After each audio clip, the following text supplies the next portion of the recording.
Welcome to Agarwal Editorials. Now we have come up to the third chapter of class 10th, Economics NCERT, Money and Credit. So introduction to it is, first you will see what is money. So हमें पता है money एक medium of exchange है जिससे हम barter system की inefficiencies को ख़त्म कर देते हैं. मनी का क्या रोल है, इससे हम ट्रेड, एक वैल्यू, हमारे पास कितना अमाउंट है और एक अकाउंटिंग की यूनिट की तरह काम आती है. एवोल्यूशन ऑफ मनी, तो सबसे पहले बार्टर सिस्टम होता था. उसमें क्या है कि आपको डबल कोइंसिडेंस ऑफ वांट्स का सोचना पड़ेगा कि क्या जो हम देना चाहते हैं, जिस चीज़ के बदले हम लेना चाहते हैं कोई और चीज़, क्या वो इंसान भी वही चीज़ हमें देना चाहता है. तो ये चीज़ डबल कोइंसिडेंस ऑफ वांट्स है कि अगर एक आइसक्रीम पर शॉप है, वो आइसक्रीम बेचना चाहता है, उसके बदले वो वीट लेना चाहता है. क्या जो बंदा वीट बेचना चाहता है, क्या वो आइसक्रीम चाहता है? तो इस चीज़ को हम डबल कोइंसिडेंस ऑफ वांट्स कहते हैं. तो ये सब उसकी बार्टर सिस्टम की लिमिटेशंस थी. इससे वेल्थ स्टोर करने में डिफ़िकल्टी आती थी. उसके बाद मनी का इंट्रोडक्शन हुआ. तो अर्ली फॉर्म्स ऑफ जो मनी थी वो प्रीशियस मेटल्स, कॉइन्स और कॉमोडिटी मनी थी.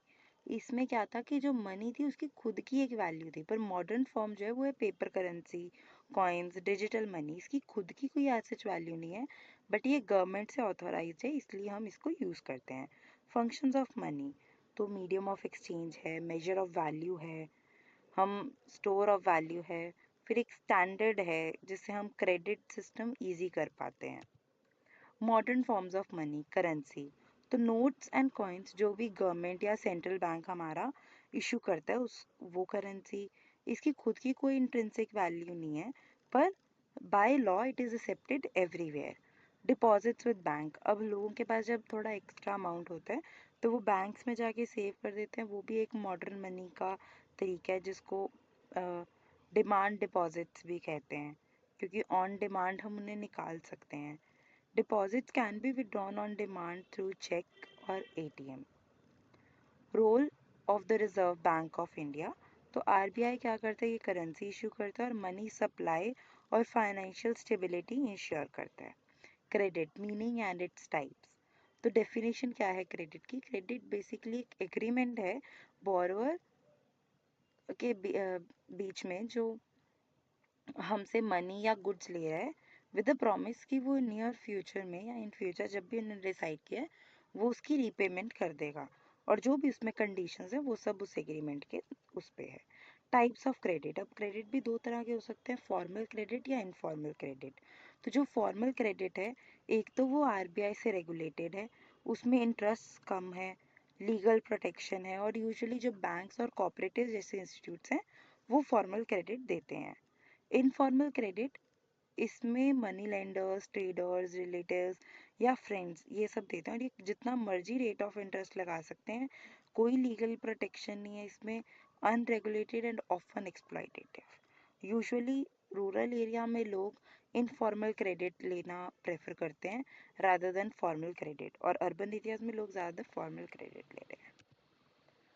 टर्म्स ऑफ क्रेडिट, तो कंपोनेंट्स ऑफ क्रेडिट टर्म्स क्या होती है, उसमें एक प्रिंसिपल अमाउंट होता है कि इनिशियली आपने कितना अमाउंट लिया, इंटरेस्ट रेट की, कॉस्ट क्या रहेगी बोरिंग मनी की, कोलेट्रल की, एसेट जो हम कहते हैं कि वो एक सिक्योरिटी की तरह बोरोअर जो देता है अपना एसेट, उस चीज़ को हम कहते हैं कोलेट्रल. वो भी आपकी कोई भी प्रॉपर्टी हो सकती है, आपने कोई अपनी कीमती चीज़ रखी जैसे कि कोई ज्वेलरी, कुछ भी हो सकता है कोलेट्रल.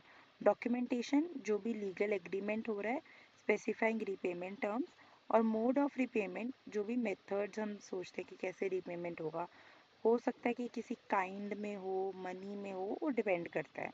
रोल ऑफ कोलेट्रल, तो इससे वो लेंडर का जो रिस्क है वो मिटिगेट हो जाता है, कम हो जाता है लेंडर का रिस्क, क्योंकि वो अगर बाई चांस उसको बोरोअर मनी रिटर्न नहीं कर पाता तो वो उस चीज़ कोलेटरल को बेचकर या किसी भी तरीके से उस तरह मनी को मतलब अपने पैसे दोबारा से इंश्योर कर सकता है. Next is credit and economic development, positive impact of credit. इससे क्या है कि जो प्रोडक्शन है, इकोनॉमिक ग्रोथ है, वो बढ़ती है.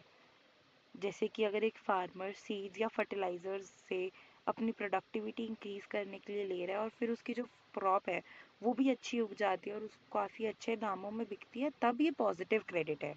पर वहीं दूसरी ओर अगर वो बोरो करता है मनी और उसकी, भगवान न करे, बट उसकी अगर क्रॉप्स जो है वो बर्बाद हो जाती हैं किसी रीज़न से, तो वो, अब उसके पास जो इनकम जनरेट हुई है वो भी कम होगी इन कंपैरिजन टू जितना उसने मनी बोरो किया है। तो वो एक डेट साइकिल में फंस जाएगा, डेट ट्रैप में फंस जाएगा।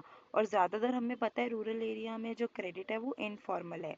तो अब एक्सप्लॉयटेटिव यहाँ पे टर्म्स आते हैं। जो इनफॉर्मल क्रेडिट, जो मनी लेंडर्स वगैरह हैं, वो मतलब बोरोअर्स को फोर्स करते हैं कि वो अपना लैंड बेच दें या कुछ और कर दें। तो इससे वो जिस सिचुएशन में पहले थे जब उन्होंने क्रेडिट लिया, वो उससे भी बुरी सिचुएशन में चले गए हैं। तो वो नेगेटिव इम्पैक्ट है क्रेडिट का। फिर formal and informal sources of credit. Formal sources क्या हैं क्रेडिट के, जैसे कि बैंक्स, कोऑपरेटिव्स।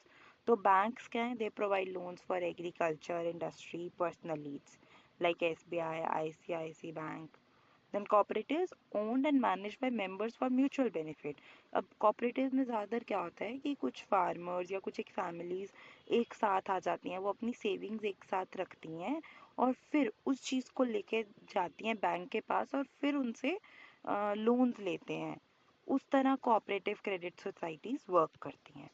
इनफॉर्मल सोर्सेज, उसमें आ जाते हैं मनी लेंडर्स, जो हाई इंटरेस्ट रेट्स चार्ज करते हैं और बोरोअर्स को उन एक्सप्लॉइट करते हैं बिकॉज उन पे कोई रेगुलेशंस नहीं है। Traders and employers, they provide credit in kind और cash but often exploit borrowers. Then friends and relative, they provide flexible repayment but lack of legal protection is there. Then comparison between formal and informal is कि formal sources जो हैं वो safer हैं, transparent हैं, पर उनमें documentation बहुत ज़्यादा ज़रूरी होती है, जिस कारण रूरल एरिया के लोग कम प्रेफर करते हैं फॉर्मल सोर्सेज को, क्योंकि उनके पास कोलेटरल देने को भी कुछ नहीं होता है। इनफॉर्मल सोर्सेज जो हैं वो ज़्यादातर इजीली असेसिबल हैं पर काफ़ी रिस्की और एक्सपेंसिव पड़ते हैं। फिर सेल्फ हेल्प ग्रुप्स या फिर micro credit. Self help groups में क्या होता है कि रूरल एरिया में यूजुअली वुमेन जो हैं वो अपनी जो भी सेविंग्स हैं उनको पूल करती हैं 2-3 साल तक। जब वो ज़्यादा ग्रो हो जाती हैं तो वो अपनी सेविंग्स को क्या करती हैं कि बैंक के पास लेके जाते हैं, उनसे क्रेडिट्स लेते हैं। इस तरह सेल्फ हेल्प ग्रुप्स वर्क करते हैं। और रेगुलरली ये जो सेल्फ हेल्प ग्रुप्स हैं ये आपस में मीटिंग करते हैं, डिस्कशंस करते हैं, तो इससे जो वुमेन है वो भी आपस में कोई एक काम शुरू करके रूरल एरिया से ग्रो कर रही हैं। माइक्रो क्रेडिट, तो small loans given to low income groups without requiring collateral, इसको माइक्रो क्रेडिट कहते हैं। इससे एंटरप्रेन्योरशिप, स्मॉल स्केल इंडस्ट्रीज या फिर इन सब के लिए इकोनॉमिक सेल्फ रिलायंस, इन ये सब चीज़ों का बेनिफिट होता है हमें इससे। Role of RBI in supervision, तो रेगुलेशन ऑफ बैंक्स। तो आरबीआई इंश्योर करता है कि जो बैंक है वो हर सेक्टर के लोगों को लोन्स दे रहा है और उनके इंटरेस्ट रेट्स और क्रेडिट एलोकेशन भी मॉनिटर करता है। Consumer protection protects depositors from frauds, promotes financial inclusion through schemes like Jan Dhan Yojana. Then challenges in the credit system, access issues हैं इसमें। एक तो कि जो फॉर्मल क्रेडिट है वो कई बार स्मॉल फार्मर्स और रूरल हाउस होल्ड्स को मिल ही नहीं पाता है कोलेटरल के चक्कर में, या फिर और भी काफ़ी प्रॉब्लम्स है कि काफ़ी डॉक्यूमेंटेशन करना पड़ता है, तो इस कारण में बहुत प्रॉब्लम आती है। High dependence on informal sources, तो रूरल बोरोअर्स जो हैं वो फ्रिक्वेंटली रिलाई करते हैं मनी लेंडर्स पे क्योंकि लैक ऑफ बैंक एक्सेस है। अगर बैंक्स है भी तो फिर वही कोलेटरल और डॉक्यूमेंटेशन का प्रॉब्लम। डेट साइकिल्स, तो borrowers fall into debt traps specially with high interest informal loans. Financial inclusion and government initiatives, अब गवर्नमेंट ने काफ़ी स्कीम्स लाई हैं जैसे जनधन योजना, मुद्रा स्कीम, किसान क्रेडिट कार्ड। इन सब चीज़ों से थोड़ा फाइनेंशियल इंक्लूजन और क्रेडिट सिस्टम को हम ईज़िली एक्सेस कराने की कोशिश कर रहे हैं रूरल एरिया को भी। कंक्लूजन यही है कि जो मनी एंड क्रेडिट है ये हमारी बैकबोन है। बैलेंस और एक रेगुलेटेड क्रेडिट सिस्टम होना चाहिए जिससे इकोनॉमिक ग्रोथ और इनइक्वालिटी, इकोनॉमिक ग्रोथ ज़्यादा हो और इनइक्वालिटी कम हो। हमें जो क्रेडिट एक्सेस है उसको फॉर्मलाइज और प्रमोट करना चाहिए फाइनेंशियल लिटरेसी को फॉर इंक्लूसिव डेवलपमेंट, और रूरल एरिया में एक्सेस बढ़ानी चाहिए फॉर्मल क्रेडिट की।